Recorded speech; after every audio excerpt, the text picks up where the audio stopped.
students, welcome back to the video lecture series of Database Management System. Today's topic is keys in relational data model. So this is the content. Today we will discuss what is relational data model, what is key, what are the various types of keys, what is the relationship exist between these keys. So what is relational data model? So data can be viewed as existing in two-dimensional tables known as relations. So every relation will contain some rows and columns. So this is the diagram which represent how a relation looks like. So here we can see it is containing 3 columns and 3 rows. So this is a 3 cross 3 table or a relation. The place where these rows and columns are intersect known as cell, and every cell will contain some value. A relation or a table consists of unique attributes, and these unique attributes are also known as columns, and tuples. Tuples are rows. So this model was first proposed by IBM researcher E.F. Cole. So what is relational database? Any database whose logical organization is based on the relational data model. So any database which is following relational data model is known as relational database. What is RDBMS? A DBMS, a database management system which manages the relational database, is known as relational database management system. So relational database simplifies the data structure by making use of tables or relation.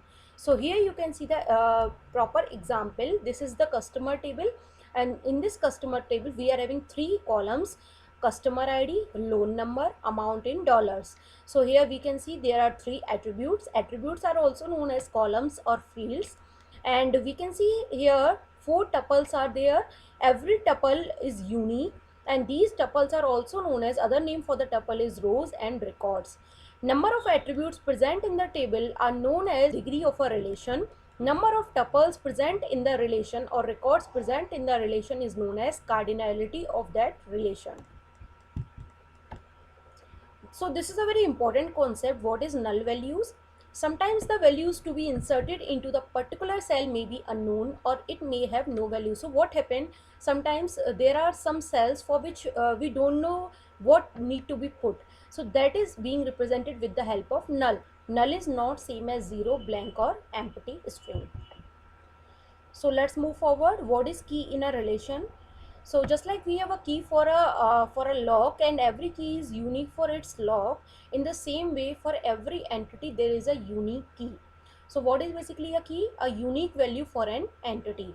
An attribute or a set of attributes which can uniquely identify all the entities of the entity set is known as key. So basically it is used to uniquely identify a tuple or a record from a table. Here you can see there is a table which contains 3 attributes: employee number, employee name, employee department number. So these are the attributes, and we are having 4 tuples in this table. So first tuple is having values 1001 for employee number, ELSA for employee name, and D1 for the employee department number. So here we can see we need any one attribute which can uniquely identify a tuple from the relation. Here I am using employee number because it is unique for every employee. So I am using this employee number as a unique key for this relation to uniquely identify a tuple from the relation. So there are various types of keys. First one is super key. So what is super key? A set of attribute which specifies that no two tuple in the relation is same. So super key is set of all the attribute. It can be a single attribute as well, set of all the attribute, or a single attribute which can uniquely identify a particular tuple from the relation. So K is a super key of a schema R if values for the K are sufficient to identify unique tuple of each possible relation. Why it is written like this? Small r is representing a relation with relation schema capital R. No two tuples can have the same value for the super key because it should be unique, because it should uniquely identify an entity from the entity set. And superset of the super key is also a super key because if a key or a set of attributes are able to uniquely identify an entity from the entity set, then the superset of all those attributes will also be able to uniquely identify that particular tuple from the table. So here you can see this example. We are having this relation. In this relation we are having three attributes: book id, name and author. Book id is different for every tuple, so this is unique. And as well as we are having names xy, xm, we are having some authors. And whenever we want to uniquely identify a tuple, we are having some cases like with the help of name and author. With this combination we can uniquely identify a tuple. With the help of only book id, we can also uniquely identify a tuple. With the help of with the combination of all these three attributes, book id, name and author, we can also uniquely identify a tuple from the relation. So next topic is what is candidate key. Very important. What is candidate key? So minimal super key is also known as candidate key. That means super key without the redundancy is known as candidate key. Okay, so what is the difference between super key and the candidate key? Minimal super key is known as candidate key, and there will be no redundancy in candidate key. A candidate key is not reducible as it has no redundancy. However, any subset of these set of attributes would not identify a row uniquely. If you further reduce the candidate key, then you will not be able to uniquely identify a tuple from the relation. There can be more than one candidate key possible in the relation. That is also true.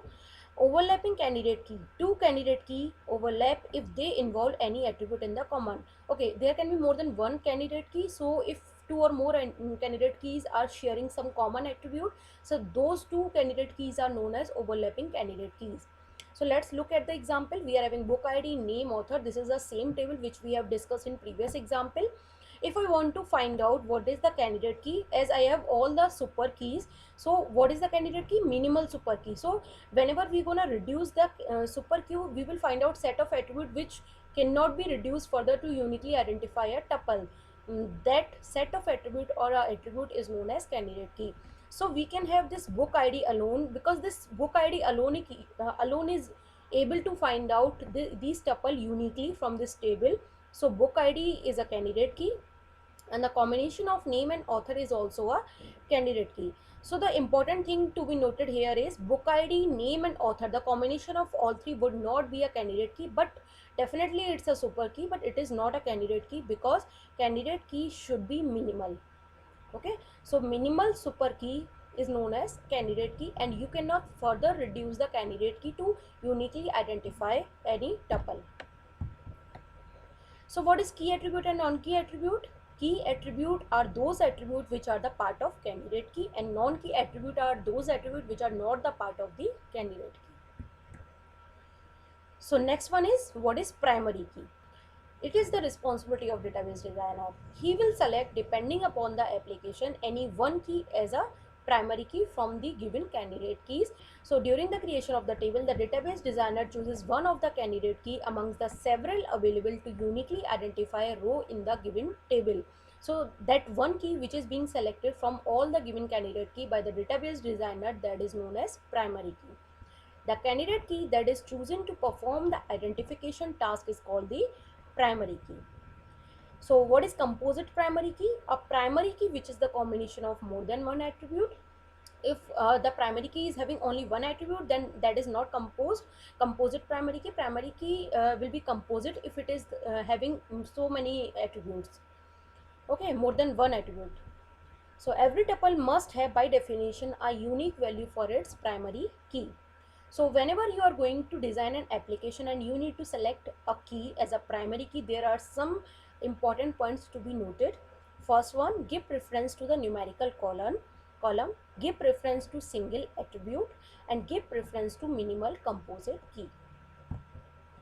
So what is alternate key? So as I have said before, we are having so many candidate key. One of the key is being selected as a primary key by the database designer. All the other left keys are known as alternate keys.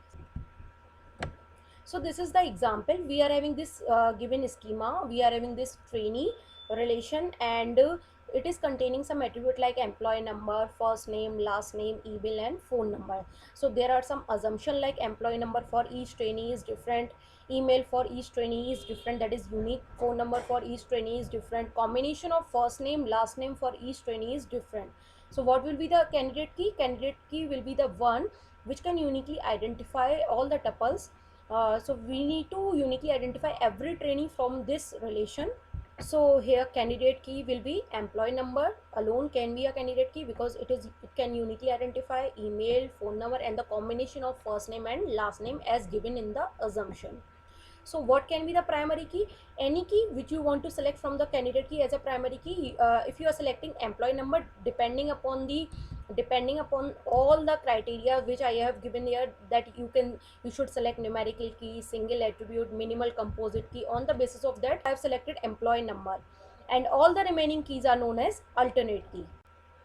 Okay, so one important thing, while deciding the candidate key, do not get misguided by the data present in the table, because at that time you will not be able to identify what to be selected as a primary key and what should not be selected, because sometimes it may be possible when you are saying the instance of the data, at that time all the entries in the particular attribute is unique, but it may be the case after some time there should be some entries which are not same at that point of time. So on the basis of data, you should not decide the candidate key or primary key. So what is the relation between all these key? So as we can see, we are having super key as a superset, and candidate key is the part of those super key. We are selecting candidate key from those super key because candidate key is the minimal super key, and from those candidate key we are having one of the key as a primary key. So subset of all this is super key, then candidate key will be the superset of primary key, and any one key from the candidate key will be selected as primary key. So what is foreign key? This key establishes the relation between two tables. Whenever we are having two tables, we need to create the relation between those two tables so that we can reduce the redundancy, because we want to have as minimum amount of data as possible, but no information should be lost. So we are using this concept which is known as foreign key. A foreign key is a set of attributes of a table whose values are required to match values of some candidate key in the same or another table. So we are using a particular column from one table which works as a primary key in one relation, that should also work as a foreign key in other relation. So usually a foreign key is a copy of a primary key that has been exported from one relation into another to represent the existence of a relation between them. Foreign key column must match the values of corresponding candidate key column. This is known as referential constraint. So so the column which is we are using as a foreign key in other table, that should be present over there and that should match. This is known as referential constraint. In further lecture we will discuss what is referential constraint.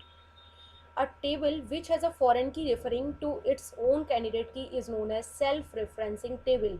So if you are referring your primary key column as a foreign key in the same table, so that phenomena is known as self-referencing, and that particular table is known as self-referencing table. Okay, a foreign key is used to keep database small and reduce redundancy. So all this can be understood with the help of this example. We are having two tables. First one is department table, second one is employee table. This department table is having two attributes: department number, department name. Employee table is having three attributes: employee number, employee name, employee department number. I am using this attribute which is department number, which is the primary key in the department table. I am referring this column, this attribute in the other table, which is the child table, which is employee table, and I am referring this column here as a foreign key. So from where this column is referring, that is known as parent table, master table or reference table, and the table in which I am referring this primary key column as a foreign key is known as child or referencing table. If you are writing any value, then that should be over there. But as you can see here, null is the entry, so you can also add null. Except these values, you cannot add any other value. Okay, so like d1 and d2 values are there, and only null values are allowed for the missing values, except that you cannot enter like d3 d4 here, so that will be wrong. Okay, so this type of relationship is being created with the help of foreign key.